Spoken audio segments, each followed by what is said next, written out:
All right, we're live. It's a Simple Programmer edition of the Entreprogrammers podcast. Yeah. No Manny, no Chuck yet, anyway. So, so John and I just talked yesterday. So we're kind of all caught up.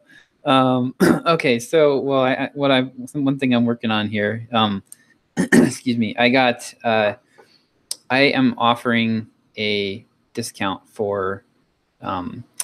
discount on all of our products for existing Simple Programmer members.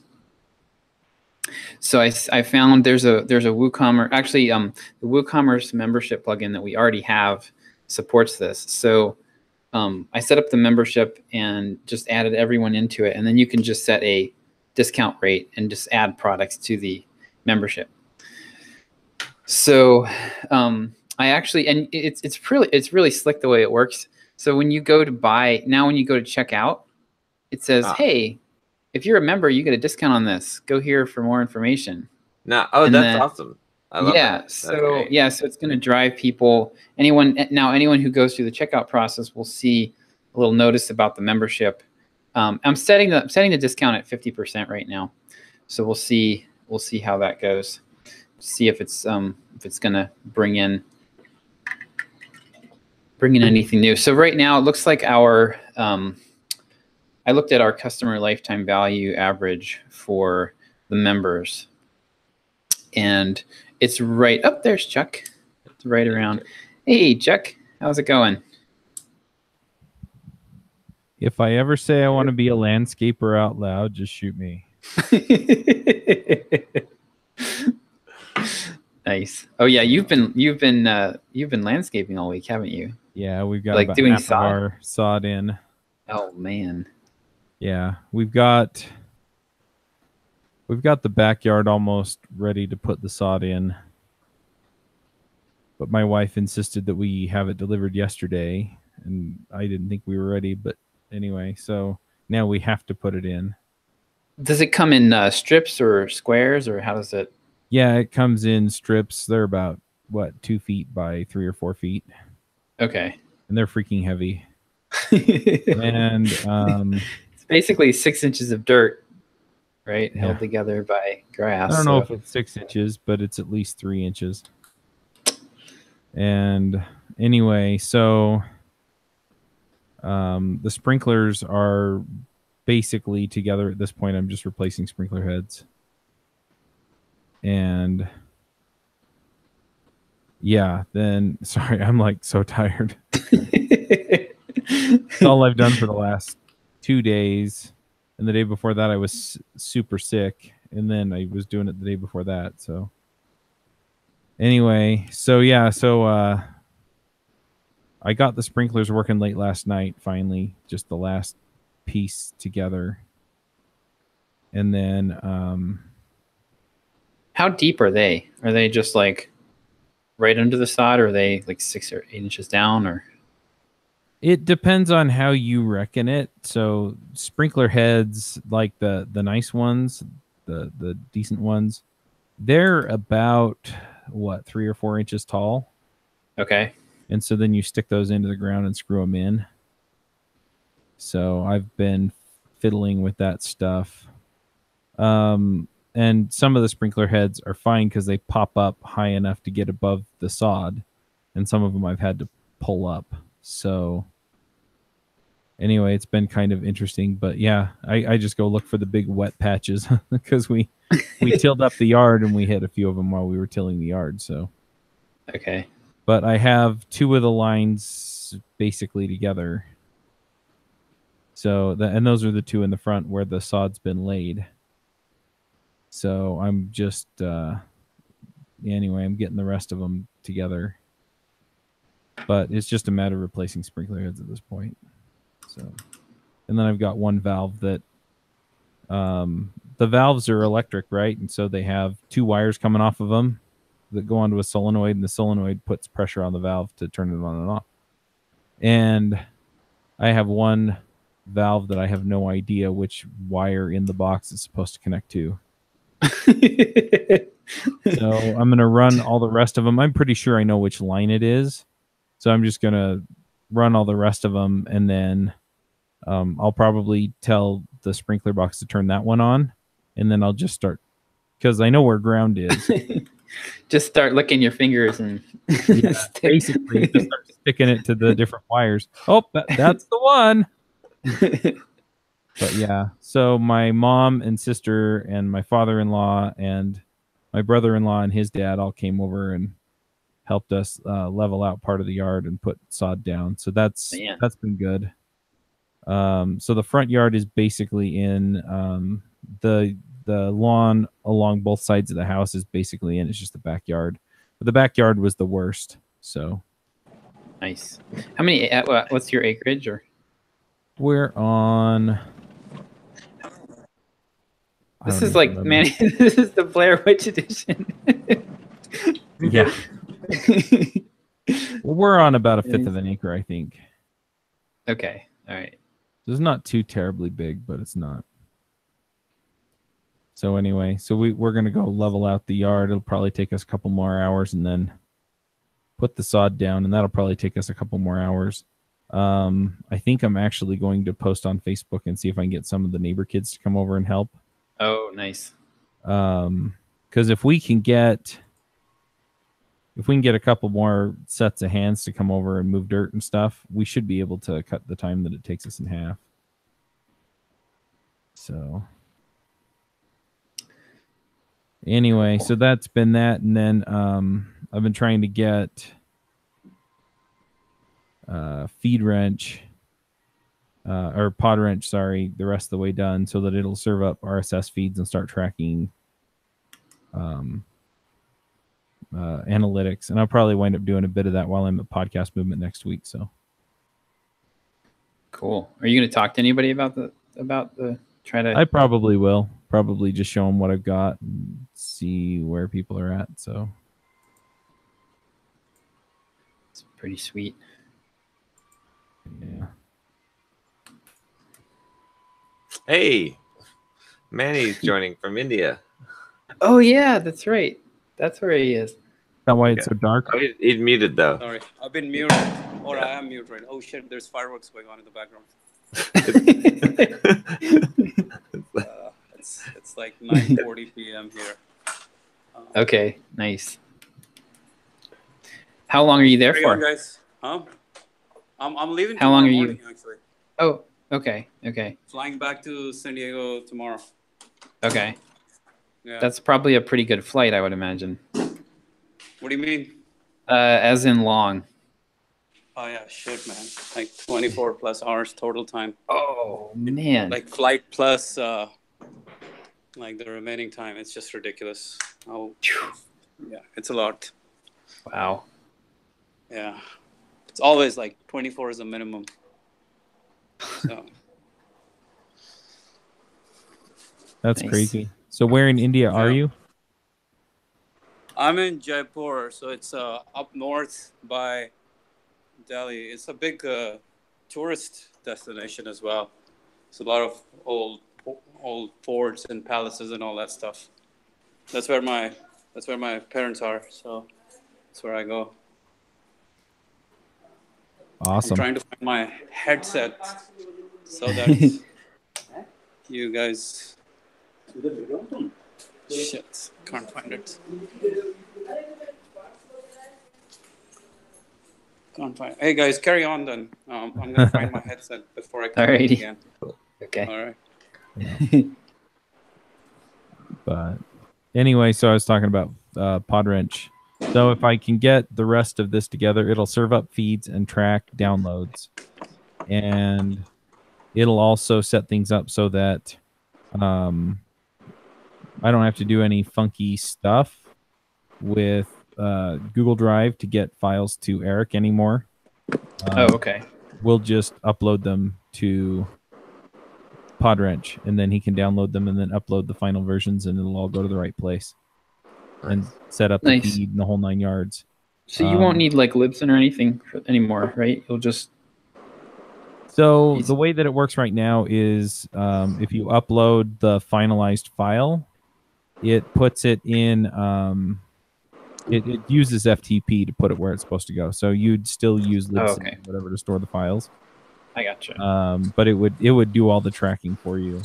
Gotcha. Okay, And so then- yeah, Libsyn's just the media server. It's not the Yeah. RSS. Yep. So it would serve your RSS feed and everything. And then yeah, if I can get that together, then I think eventually I'd like to offer storage, but I'd have to find some deal that it's not. Because I think part of the issue that Derek had with Signal Leaf is that he was storing it on AWS or something, and so he had to pay Right. for the storage and traffic ongoing. Yep. And when people are small, that's fine, but when people get big, it really costs you. So I'm probably going to see if I can work out some deal for like a straight up, flat rate or tiered pricing or something, so that I know what it's going to cost me. Gotcha. And then if somebody does go big and, it bumps me to the next tier, at least I know that that's coming. hmm So That would be still with AWS though. Just no, probably one of these other CDNs out there. There are a bunch of them out there Okay. now. So, gotcha.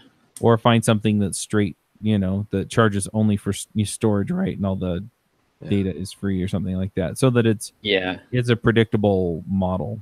You're better. I think your better model than that would be to not get in that business at all, just because we already know, like, it's a very commodity business, right? Like, but instead to partner with someone like Libsyn, and then basically to offer the service, and you just offer it through Libsyn, either through a white label or just through a straight referral. Ooh, You can see if they do white label, and then basically you're just going to get a cut off of that, and then you'll have the upside, but you won't have any of the downside.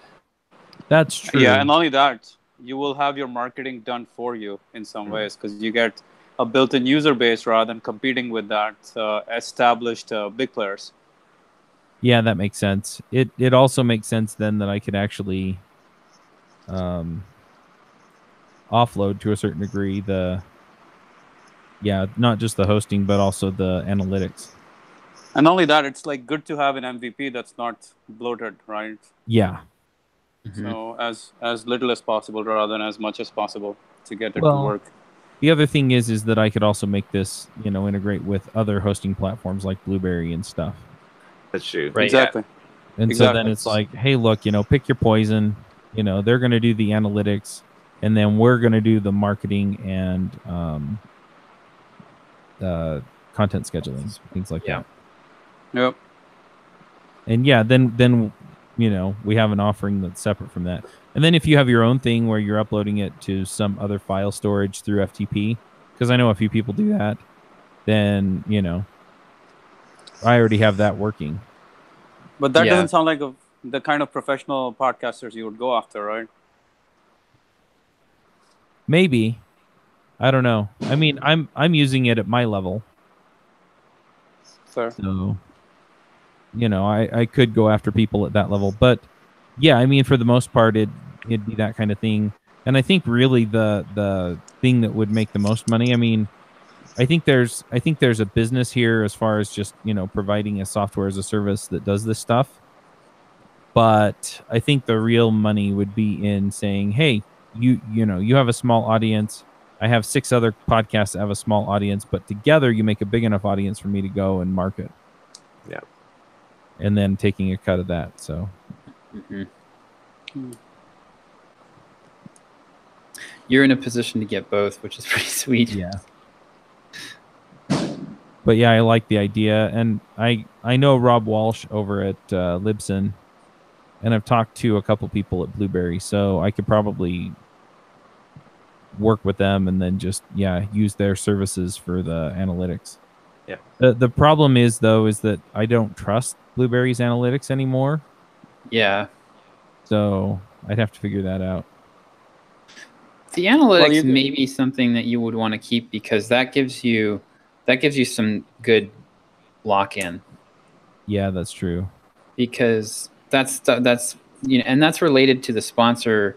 Like you want to have the accurate information for the sponsors. So keeping that piece in-house makes sense. I kind of agree on the the Storage. file hosting. Yeah, the storage. Like that's as long as you integrate and make it, as long as the workflow to produce the podcast is easy.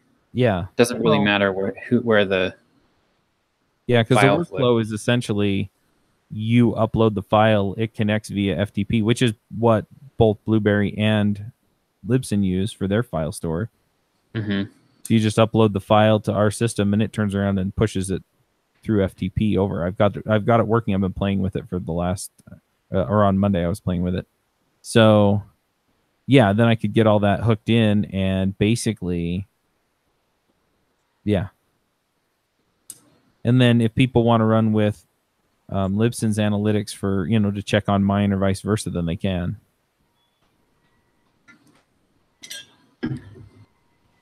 Yeah, but that's really cool. I also figured out that I think it's the International Association of Broadcasters. They put out some kind of standard for measuring traffic on podcasts. Oh, And it's kind of ambiguous. I was reading through it and I'm like, okay, what does this actually mean? Like some of it's pretty clear. It's like this is a download, but then it's the deduplicating and things like that. It wasn't quite clear on some of it. So I may base some of my analytics on that if it's not too heavy-handed. well, if you're going to have a standard, it's good to make it as ambiguous as possible. Yeah. Well, the idea behind it, right, is that then advertisers know that, all that the from numbers the are being measured the same way. Mm-hmm. Is that from the Dictator's Playbook? Yeah. Yeah, that's my feeling, though, is that it's not so widely accepted that I have to go with it. Right. Yeah. So if a lot of advertisers come back and they're like, are you using this standard or that standard, and it becomes a real issue, then, then I can adopt something. But in the meantime, I think I'm just going to go with common sense. And if the IAB thingy looks common sensey enough, then I'll check it out, and then I'll probably go with it. And if not, then I'll just say, look, this is how we deduplicate. And it'll be something simple like, if they match on 3 of these 4 axes, we figure they're the same person. Right.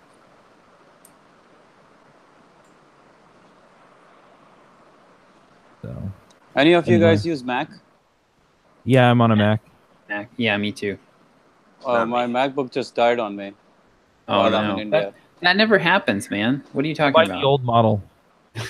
I'm not kidding. I have the new model, and it has all the USB-C ports on it, the Thunderbolt 3s, and I hate it. So go buy Dude, the old model with the actual ports on it. Okay, so what about right now? What am I supposed to do? Shit. Well, what are you using? Your phone now? Yeah, I'm on my fucking phone. I'm basically unable to work, more or less. I'm working from my phone. Yeah. You hire somebody in India, and you tell them what to do on their computer. I had to say it. You are in India. It makes so much sense. Except that I have to fly back tomorrow. Shit, man. I guess you're That going to would fly make- back to the Apple store. Yeah, exactly. That's what I need to do right now. Fly back Have to the the Uber Apple Store. driver drop you right off at the Apple store. Fuck, man. Ugh. Yeah, Do you- so I don't know anything. Like, I've been searching online. There's nothing really. Like, I press the button, it doesn't power up. I had that problem, and it was my motherboard. What That's was the my problem? last laptop. So I had taken it in to be serviced before, and they didn't connect something back in properly, Oh, and so it wore out part of the motherboard, and they couldn't save it. And of course, the place I took it to service it that screwed it up was the place I took it to when they said it was completely dead, and they also said that it wasn't them that serviced it. I'm just like, oh. you're the only people I take my machines to, so yeah, they lost themselves a customer, and yeah, I'm pissed off enough to where if I need anything done, I will actually drive up to downtown Salt Lake to get it done. To go to the Mac store, the Go to Apple the store. Apple store. Yep. Have a genius work on it. Yeah. That's freaking. So, shit. I mean, if your motherboard is fried, how much would it cost you to fix it? You buy a new machine. Ugh. Yeah. But your data is safe. Yeah, You can pull yeah. yeah. Well, they pulled my hard drive out and cloned it, which means they missed all the dot files. So all my settings were gone, which was mostly what I wanted off of it. So then they copied it to an external hard drive, and then they gave me the external hard drive with all my data on it, except for all the data I wanted. And so I hooked it up to my machine. I'm not jaded, I promise. I hooked it up to my machine, and I was like, well, crap, this doesn't help.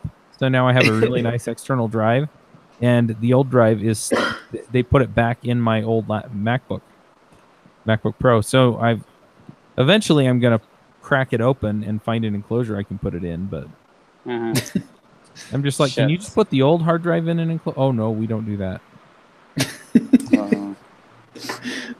You people are not geniuses. Tom's point, right?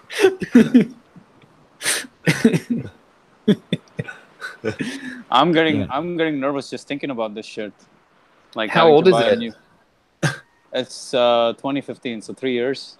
Okay. But the problem is that I don't want to buy one right now, right before the new one is coming out in September. Oh. Is there some way to rent one or borrow one? I don't know if there's a renting thing. You could. Okay, one option would be to buy one on eBay, which I have gotten basically all of my computers forever on eBay. Yeah. And the one that I'm using right now, I got, and you still are going to pay a decent amount for it, but it'll be maybe 30 to 50% cheaper, and then you could just sell it when you get the new one. It'll have real ports on it. Yeah, it does. Sure. Yeah, it does. Well, I do have real ports right now, but I know it will go away with the 2018. Yeah, fuck, man. All right. No one wants to connect devices anymore to anything, so. Not if you're an Apple and if you fucking are dead. And no. You know. You can connect stuff just fine. It just has to go into one of those USB-C ports through a dongle. And not only that, if you buy a 2017 iPhone and a 2017 MacBook, you just cannot connect the two with a random cable. You have to have a fucking dongle to connect the two. Yep. Like, how stupid! Like, what a fucking genius! Like, Steve Jobs designed this shit. Yeah, I wish they worked together like they were made by the same company, but they don't. Yeah, apparently not. And the other issue that is that Thunderbolt 3, it's so amazing. You can chain 60 million devices together on Thunderbolt 3. Yeah, except they don't sell dongles that do that. The dongles that come with a USB-C or Thunderbolt 3 port on them are power only. I've never seen one that'll chain. Yeah. And so so you can hook your power through one. So, it'll charge my laptop through the same one that's running my display. But that's it. I'm limited to the 4 ports on my laptop. It's the stupidest fucking thing, man. It took out all the stupid ports. Oh, just wait till I start complaining. I know. Shit. Yeah, no. Fuck. All right. Well, that was my rant. No, that was my rant. And Chuck's as well. I'm sorry. We woke Chuck up here. He's overcome his sod fatigue. The Apple aficionado here. I'm not an aficionado, or I'd have known better than buying the one I bought. Yeah, now I'm stuck in this. I can't go back to Windows for now. Shit. I will tell you that I have been able to limp along on an iPad Pro. So, I use Google Apps or Google G Suite or whatever they call it for my email and things like that. I don't know if you're set up the same way I am, but a lot of the apps that I use have apps on the iPad. And so you get the little fold around keyboard cover that you have, and it'll work in a pinch. And so if you can limp along with that for a couple months. I don't have one now. I'd have to invest in one too. So I'd much rather just wait around for the stupid next version of 2018 MacBook, which will have no ports whatsoever. It'll be all fucking wireless at that point. No ports. Get the 2015 one again. Those are out now, and it'll be cheaper anyway, and it'll have all the ports you want on it. Yeah. Shit. Keep staying there. I think Josh performance. I think Josh did an experiment with his iPhone and a keyboard, a Bluetooth keyboard for a while, working Yeah. just off of the iPhone. I'm not sure that went so well though. When It you are didn't go when you so are well. when you are a badass email marketer like Josh, you probably get away with shit like that, but not when you're trying to do videos and stuff.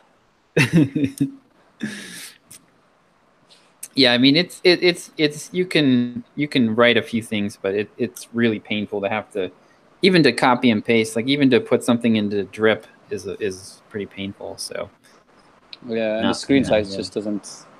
yeah, Hey, what happened with your promotion? You guys are running it, Podia? not yet. No, next week. So yeah, I'm gonna do that Nice. next week.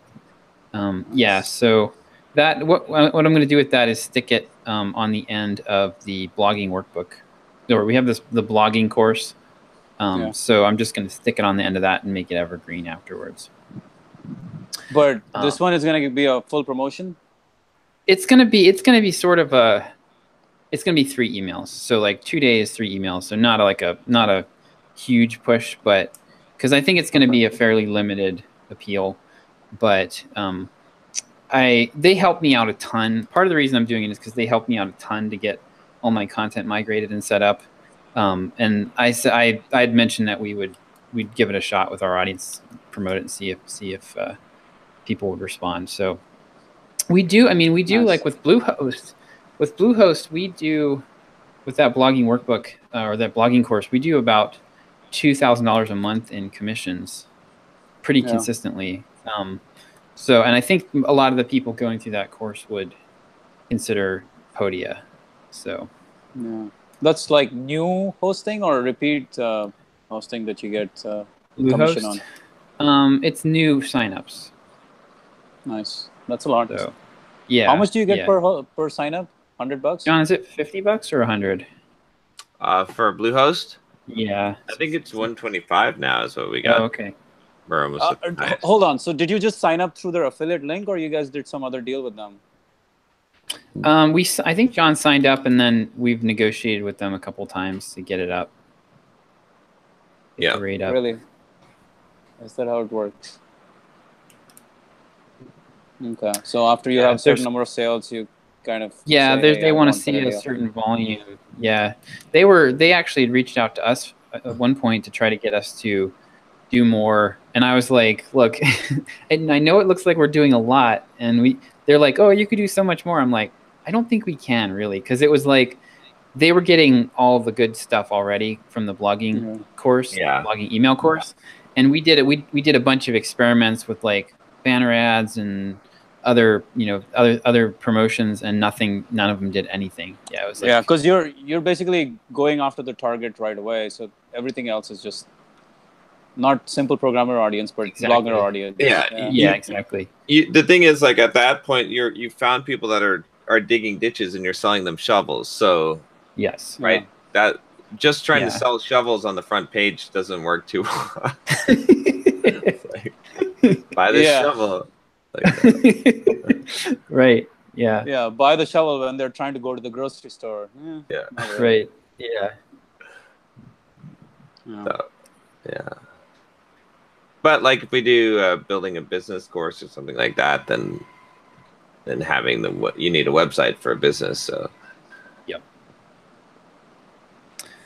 Well, yeah, that could be another email course add on to what you already have in the blogging course. How to Mhm. make your first $100 or $1,000 online. 0 to 1K simple programmer edition. Yep. Yeah, we have talked about that. We've actually talked about just becoming an affiliate for one of those programs too. It's probably not a bad trying that idea, out. but like try to go after Ramit or one of those guys. Yeah. Yeah. Yep. So, yeah. So you not guys bad. weren't here last week, but we did I did another membership push, like not last week. Wait, yeah, it was last week, and so first month we did the first month when I was doing the $99 offer for the $99 annual, we did 56 signups, and then this last one last week I got 55. So it seems like I should be able to maintain a relatively good level of So signups this email is every month. going to how many, like to everyone? Yeah, this went to everyone. So it's not a huge number at all. It's really kind of low, but it's consistent. So and it's happening every month at the end of the month. Is that what you're doing? Mid-month. I haven't decided on my exact schedule yet. The first time I did it over the weekend, and then I did this one in midweek, and it didn't really seem to matter. So I don't know. I don't know when I'm going to do it next time. But you're spacing it out by a week or by a month? Is that what you're doing? Yeah, they're a month apart. So we've got so it was like the 15th through the 17th or something like that. And ended at midnight. And I set it up with a pretty link. Bless you. Set it up with a pretty link. Sorry. Oh, John's got a tip for you on fixing your laptop, Manny. Yeah. Living Beings put that in chat, so I don't know. It's worth a shot. Sorry, I can't see chat here because on my he said unplug, pull battery, hold down the power button to discharge residual power, then plug it back in and try to start it up. So. But in this case, I mean, I would have to fucking open up the whole thing to unplug my battery. It's like True. Open up the case and all that stuff. Yeah. And the machining, which is a lot of pain for Mac. But thanks, man. So I'm just doing, what I do is I do the entire email list. I hit the entire list first with like hey, it's open, membership's open for enrollment again. And then I hit them with like one other email about it. And then the last couple emails I only send to the people that opened those first two emails. So that cuts the volume down a little bit. Because we last month we sent like 2.5 million emails. Oh wow. We got bumped. Yeah, every day I would send my broadcast out, and Drip was like, "Congratulations, we've upgraded you to the next pricing tier." Like, no. Mm-hmm. I'm like, no. Well, hold on. Yes. Their pricing tier is based on the number of emails you send? It's a combination of, you get a certain number of emails and a certain number of subscribers. Huh. And most people will never hit the limit on the number of emails, but when you send daily emails to 100,000+ people every day, yeah, it adds up really fast. Are you back to daily emails now? Yep. Yeah, I've been doing 5 a week because I need to get the audience in sync with me.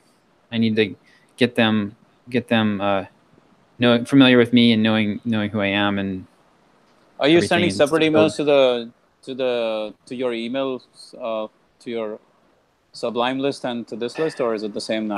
I actually merged the Sublime list, but they're still tagged, right? They're tagged, but they're getting the same emails now. So what I did was, I was like, this was about a month ago. I was like, all right, I'm not going to do anything with Sublime anymore. I'm just going to like see what I can do to try to bring these people into Simple Programmer. So I merged them in. Then I sent an email from Simple Programmer to that segment saying, hey, I'm doing this Simple Programmer thing now. You're going to be getting emails from me over here. I'm basically shutting down Sublime. It's been great. Thank you. If you want to unsubscribe, here's the link. And then I got a few like kind of WTF emails after that from people wondering how they got, but it was only like a handful. And everybody, I got several people replying and saying, cool, looking forward to it. So it seems like it worked. And then what I'm going to do is, so right now we're at like we were at 107,000. I just did I pruned about 300 people, or 3,000 people rather. And then I'm going to prune another 12,000 here. So I stepped up the pruning a little bit and got a little bit more aggressive to try to get the dead weight off from, yeah. But then what I'm doing, so the daily emails, I'm only sending that to a segment where they have a lead score greater than 0.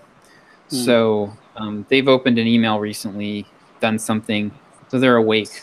And we're getting, on that segment, we get like a 32% open rate, sometimes 34.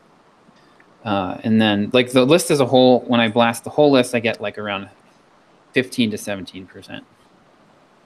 Yeah. So there's definitely some dead weight.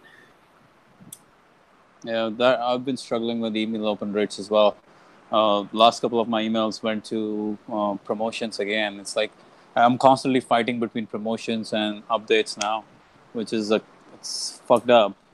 And every time I do it, I realize, okay, fuck, I use the word coupon too much. But Yeah.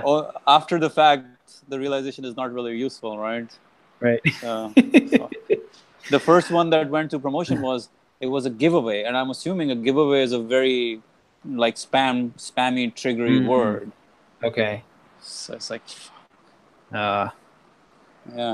So so we're up to. So I hit. My goal for July was to hit 150 members in the membership, and I got up to 151 signups. That's including people who have canceled. So kind of hit my goal. I'm hoping I can. What's that?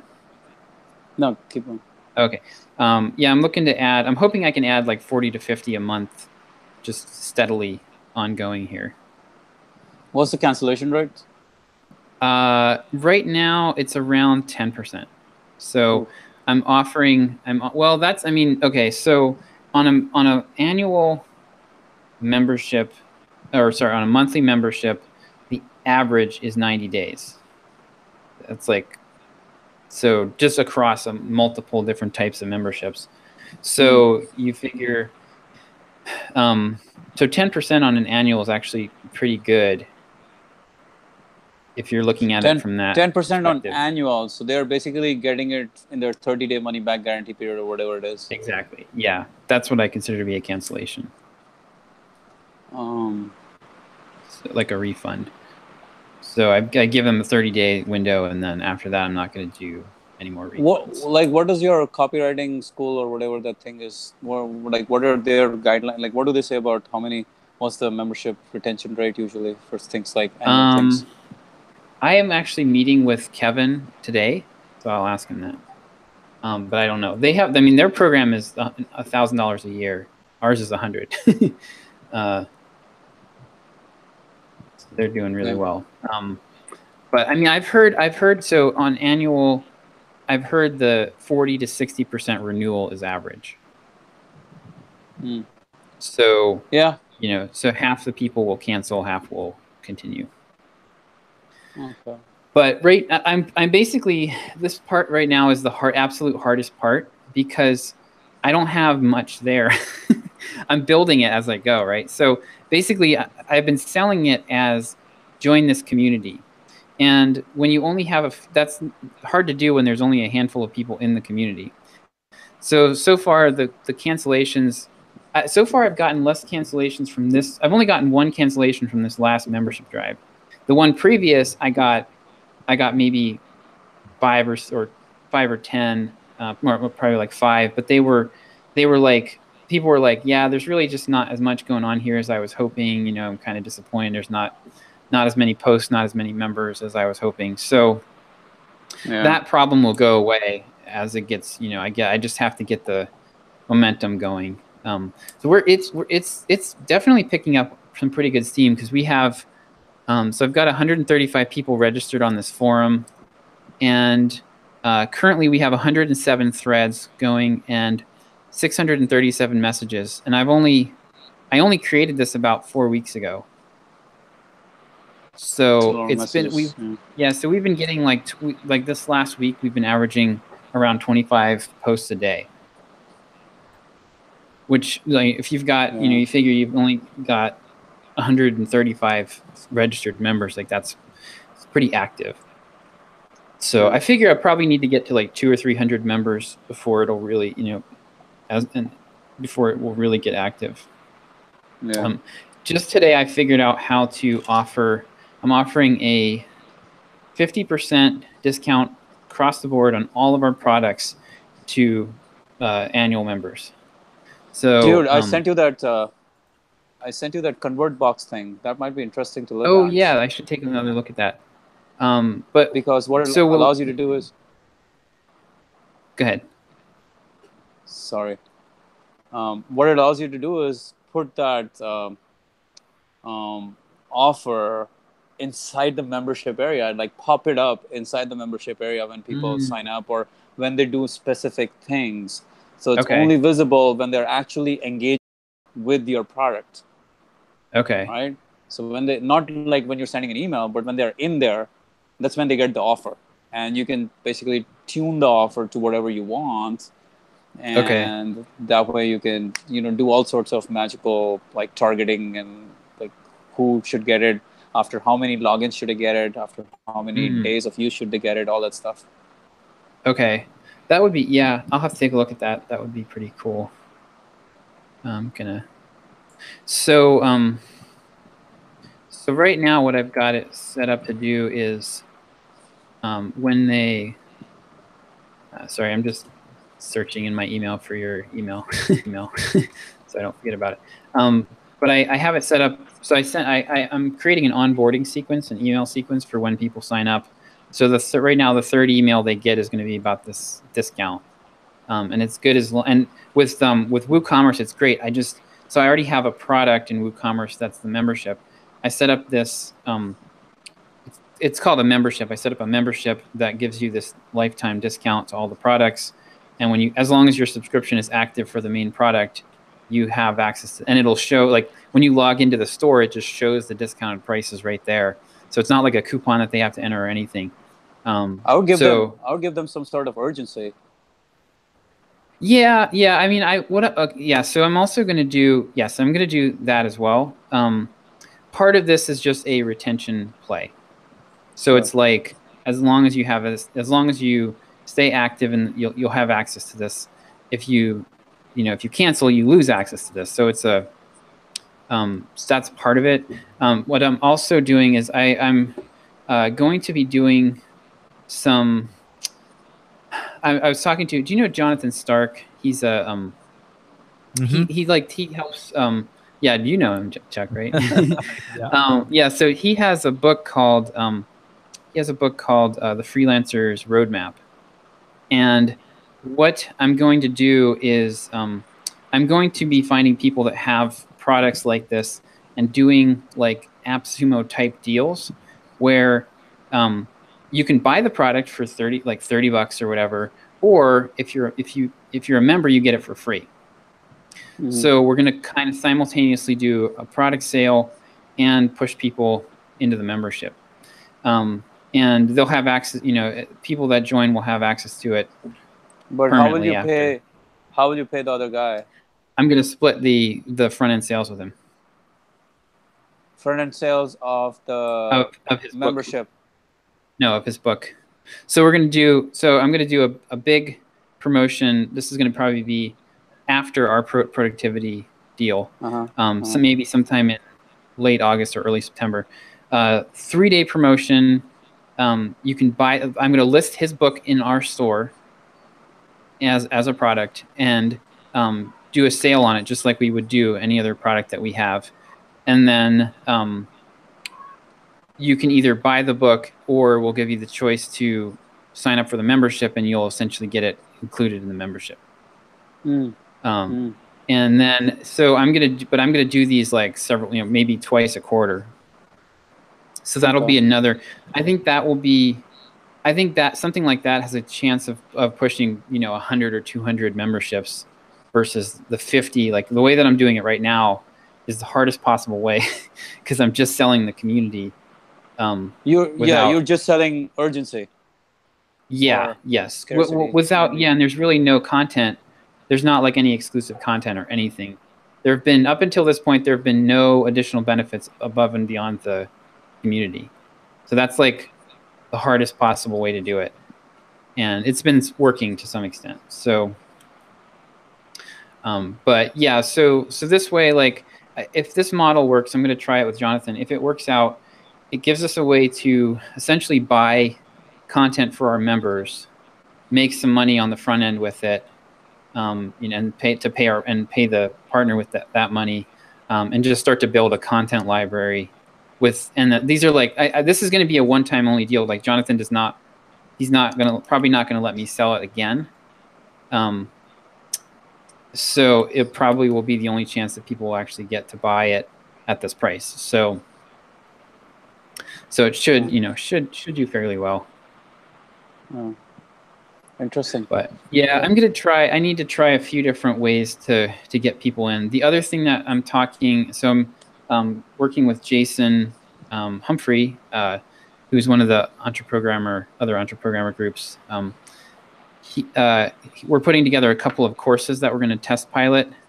So we're basically going to write up a little product listing for it, and I'm going to write 1 or 2 emails and send them to a small segment of the list and see which one of these ideas wins.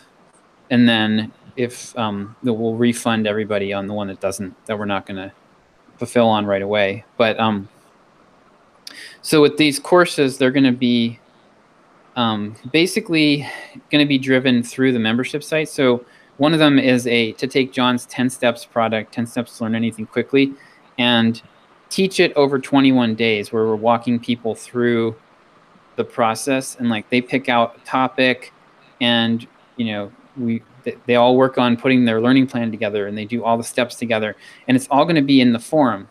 So when you sign up for the course, you're going to get the course plus 30 days of access to the membership site for free. And then if you don't cancel, we'll be clear about this, but if you don't cancel, we'll roll that over into an annual membership. So you'll maintain access.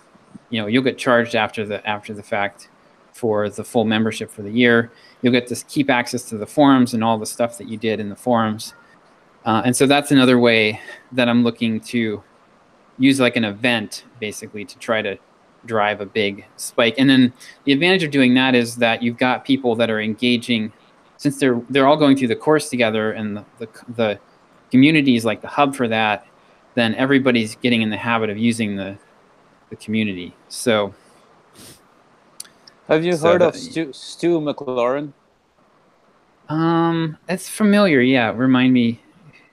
He's the guy who teaches how to run membership sites. Okay. How to run, how to market, how to sell. What's that, Chuck? Maybe. I thought he was the guy that created Wishlist Member. Okay. Maybe. I don't know. But he's really all about helping people monetize membership sites, kind of. Okay. I learned about it from Brian Harris, Video Fruit guy. Okay. He is Brian Harris considers Stu McLaurin his mentor. So. Okay. I'm looking at his site now. I think he has a podcast, so I'll have to dig into that. Yeah. Cool. Yeah, he did. He created Wishlist Member. Oh, he did. He sold it in October of 2014 and went into coaching. Yeah. He's basically a coach for membership sites, basically. Nice. So, yep. So, but we'll have to see. Yeah, I'm going to experiment with a few different ways of getting signups. I mean, the one that I've got right now, I know I have kind of a baseline of how well that's working, so I can compare that against other things and see what works best. Well, every month you could run a promotion of some sort, saying this month you get this program when you sign up for a membership site. Because I mean, it's fair enough or not. I don't know if it's fair enough, or how do you consider it? But maybe you give them a discount on the joint. If they buy 10 steps, they get 1 year of membership or something along those lines that makes it so brain dead simple that they have to go get it. And every month, if you run one of those promotions with one of your products, it's almost like the membership comes free if you buy the product, or vice versa. Right. So they feel hey, this is I should, I'm getting one of these for free, but then they are on the hook for for a membership. Right. So there could be more urgency than just the fact that it's closing. Mm-hmm. Yeah, I agree. I mean, that works to some extent, but it works better than just sending emails of talking about the program and not having any scarcity at all. But it's definitely the hardest way the hardest way to do it. So Yeah, but I mean, consider it this way also, the fact that it's just selling one of your products while you're getting the other guy in the door. yeah, well, Someone who okay, might but not have bought it. the trouble with that is we're having a lot of trouble selling our current products because we've had them for so long. So that's where like this new course that I'm developing with Jason will be helpful. Hey What is guys, I've got to take off. All right, Chuck. Go finish that backyard. Yeah, that's the plan. Okay. All right, just think about Apple while you're doing it. You'll finish in record time. Suck. Take away all the ports. All right, we'll see you guys next week. All right, see ya. Take Bye. care. See you, man. What Yeah, I course are you forget. guys working on? Oh, so the two that we're gonna test are coding interview bootcamp and basically learning quickly bootcamp. Like those are the two kind of ideas, and Nice. they're gonna be they'll be like tentatively like kind of a 21-day program where you get like a daily, you're gonna get a daily video and an exercise, like it'll all be sequenced so that you're stepping through the process and doing it as a team and posting in the forum and all that stuff. So it'll be Nice. it's kind of like Copy Hour, that program that I've really liked. Modeled So it. like kind of having the daily lesson plus execution model, I think works really, really well. So that's what we're going to try. But those two topics are the two things that I have the most confidence in right now, because Interview Cake, 10 Steps is far and away our best selling product ever.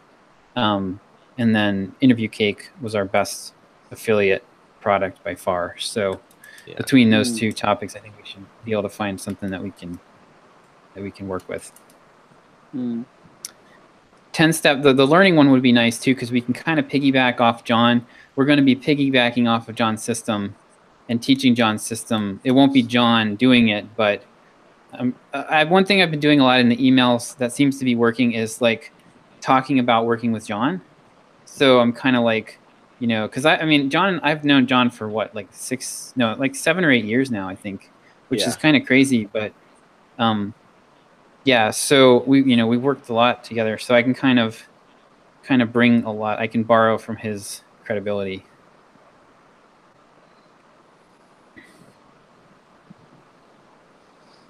I've been working on the upsell scripts for the OTO upsell scripts along the lines of what I've actually been studying Russell Brunson's stuff, the expert secrets and .com secrets, trying to figure out how to do upsells well. It's pretty interesting what's like. There's actually a full podcast episode on it where he talks about it on this podcast that he has called Funnel Hackers. And it's way different than what I thought would actually work. So it's. Are you focusing on one of your products right now, or doing all of them? Well, so there are two upsells for the productivity one that I'm working on. The procrastination one that you pointed out, and the second one is the 10 steps to double your productivity by 5 p.m. tomorrow, because both of them were like far and above the biggest ones. So I'm just going to put both of them in the funnel, in the upsell funnel, and see what happens. Yeah. Because it's, one after the other. It's because it's part of the upsell process. It's not a big deal. And then I also have a bump, so it should be fun. Cool. So are you thinking you're going to have those done then? Yeah. What is your timeline?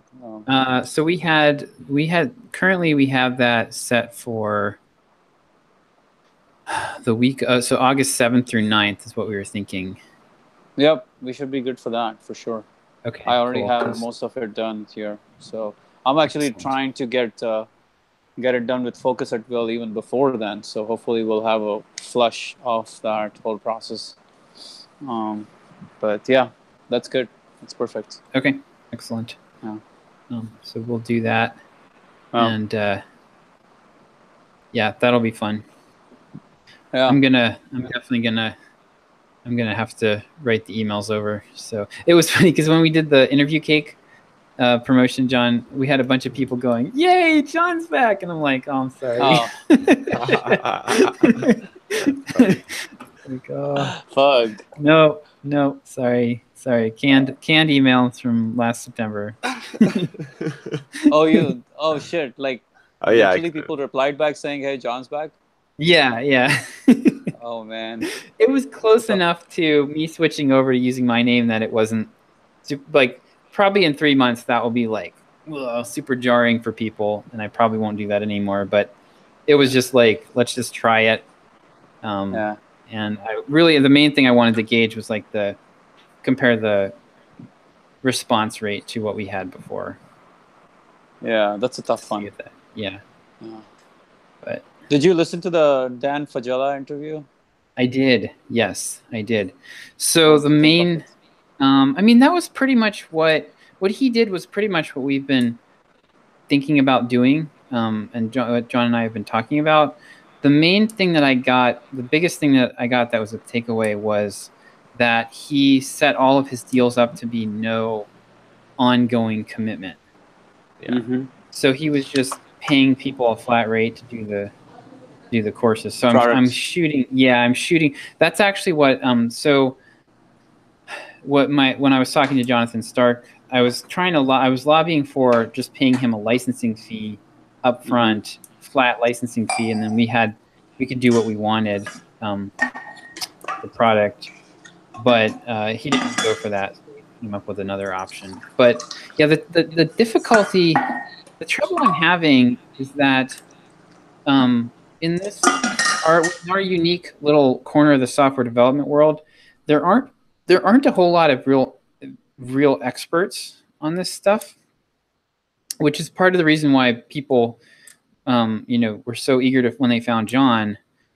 So by the time someone has enough of a following to where I'm like, okay, yeah, they know something about job interviews for software developers. Usually by that point they're already somewhat successful, and they're going to be harder to work with and harder to negotiate with. So I think I need to have a feeder system, like a farm system for developing these people, like Pluralsight does. Because But I think part of the benefit you guys have, or part of the business, is that you guys can create.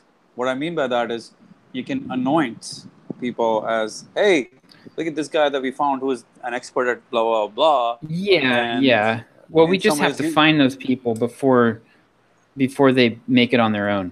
Yeah, it's true.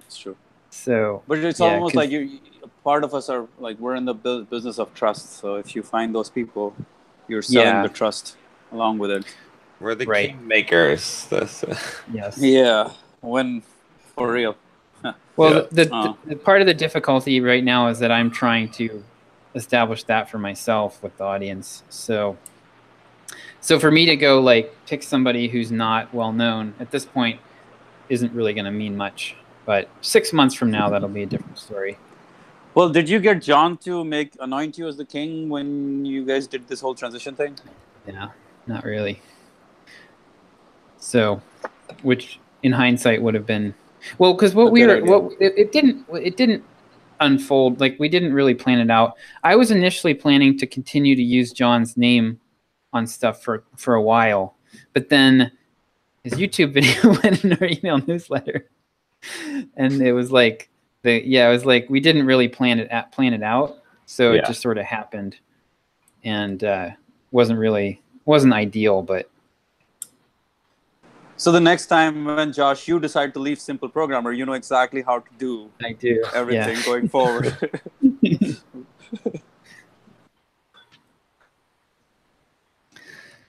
So Manny, you're Focuster or whatever that hasn't happened yet. Focus at Will. Yeah, Focus at Will. It's I left for India. Otherwise, it would have been happening. Okay. Right about now, but I had to.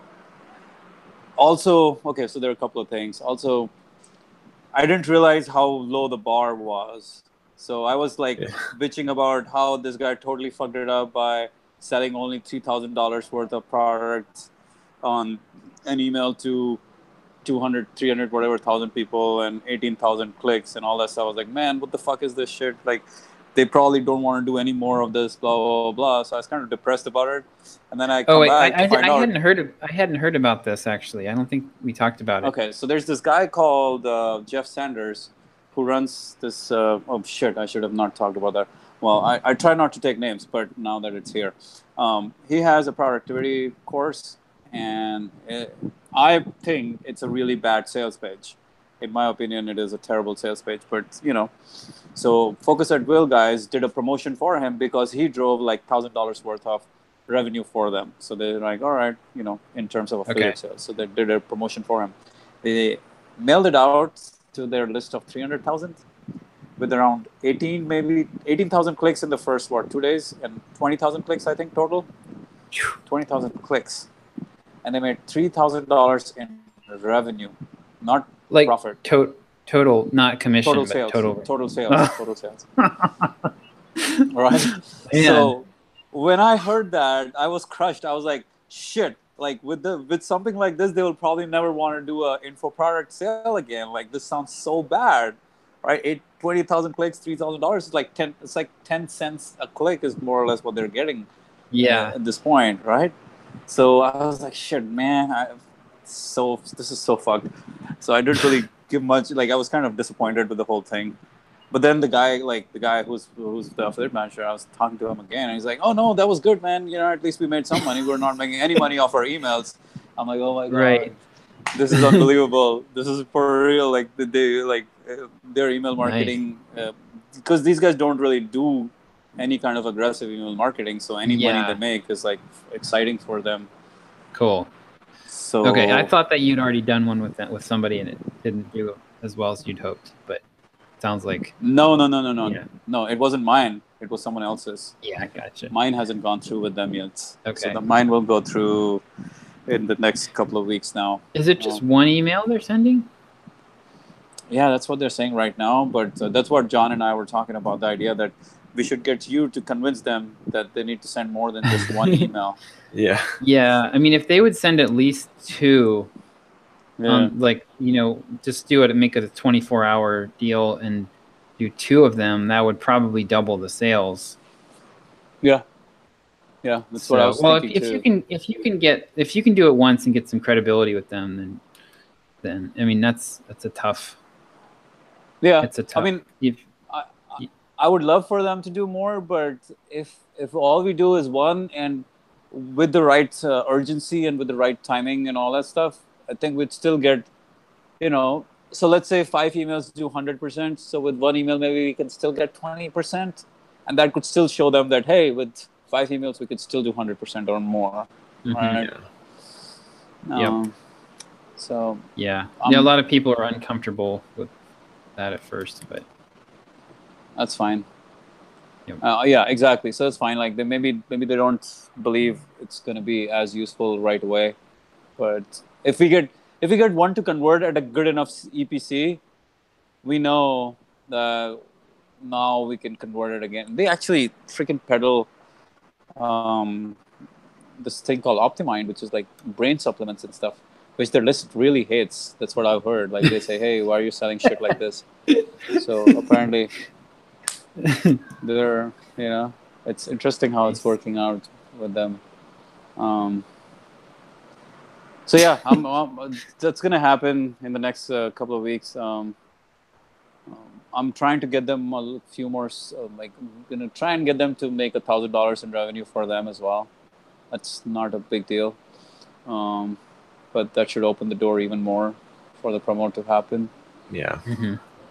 Yeah. The guy was ready to promote it like in his newsletter around 4th of July. But I backed out because we didn't have our upsells in place at the time. And I was like, no, not until we have a good enough funnel for you guys to make shitload of money so you believe that it will work.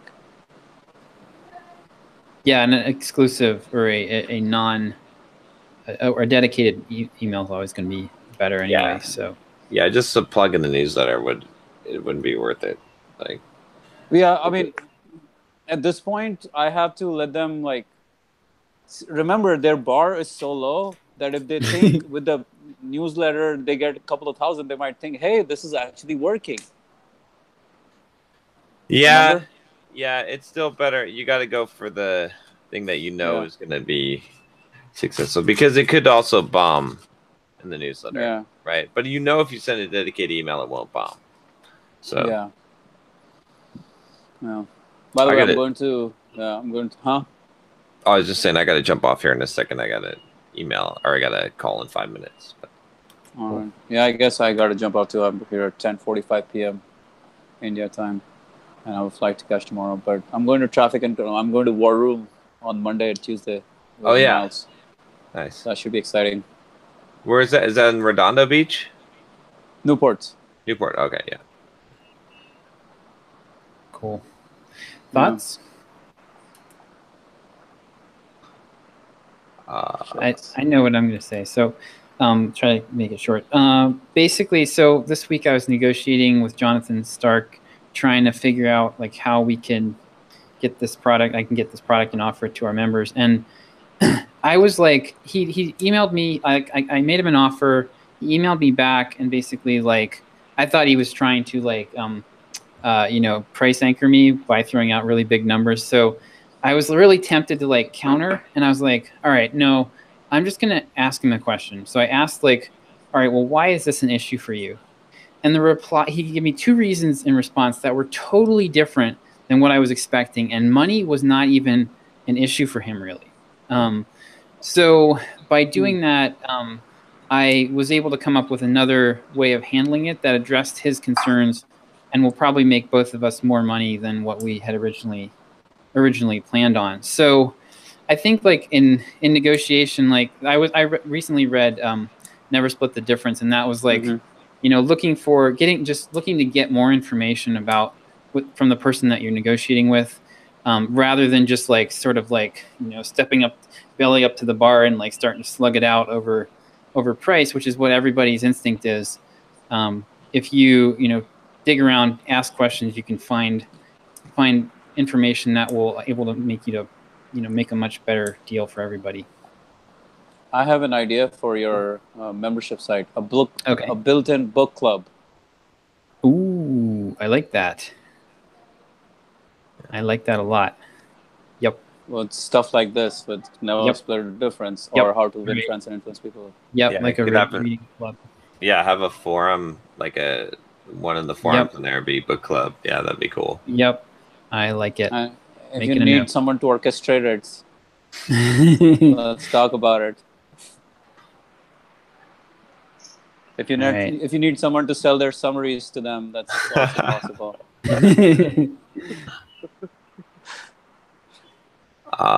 Let me see. I think mine for the week is if you keep on doing something difficult, it'll become easy. And it seems like a really basic statement, but we forget that, right? So we shy away from difficult things a lot of times because they're difficult and they feel uncomfortable. But if you keep on persisting, it eventually becomes easy, one way or the other, right? So I think that's just important to remember anytime that you try to do anything extremely difficult. When I first started doing Muay Thai, kickboxing, like it's still difficult, but it's like it's gotten easier, right? I've adapted, I've gotten better, right? Pretty much everything that I've ever like taken on that I've done for long enough eventually becomes easier. And so I think just having that mindset, realizing that like it's not that, like, because I think the reason why I say that is because when you imagine something that you're doing that's really difficult, what ends up happening is you imagine yourself like just like having to slog through this forever, and you don't realize that you're eventually going to hit this curve. You're going to get traction. You'll hit the other side of the learning curve, and then it'll become easier. So the mindset is wrong. Instead, if you realize that it's actually the difficulty is going to greatly decrease over time, but it's going to be very concentrated to the front, just like an amortization schedule on a house, right? I think that's the outlook to have. Okay. I was actually listening to Be Obsessed again, Be Obsessed or Be Average. I actually like the book. I don't like Grant Cardone as much anymore, but the fucking book I still like. Yeah. I like that book and 10x Rule as well. I like both those books. So one of the ideas there was the idea of you got to pay the price. No matter what thing you're going after in life, you got to pay the price. A lot of the times, the challenge is that we don't even know what the price is that we actually need to pay for that thing. So we shy away from the hardships, or we shy away from doing the difficult things because we're somehow creating this in our head that, hey, maybe we can make it work without the shit or without the hard stuff. But if we know that we have to pay the price, and if we're clear on the price that we have to pay in our head, like what kind of price I'll have to pay. So maybe when it comes to business, the one of the prices you have to pay is there will be failures or along those lines. Or if you're, everything that you do in life, there will be a price if you're going to go after greatness or after something really big. And you've got to be able to constantly identify if you are actually paying the price or not. And if not, well, it's time to step up and pay the price, or decide that you're not really going to take this challenge. Right. So there is a price always. It's true. The interesting thing about it too, I think, is that like you pay the price for a long, long time without getting anything back, and then you get it back like at once, right? It's like you're gonna pay the price for a long time without without anything, just negative. But, yes, and the interesting thing about that is also oh shoot, I gotta your jump concept. Yeah, your concept of price will also constantly change. But All right. cool, guys. See you guys. See you guys next time. Bye bye.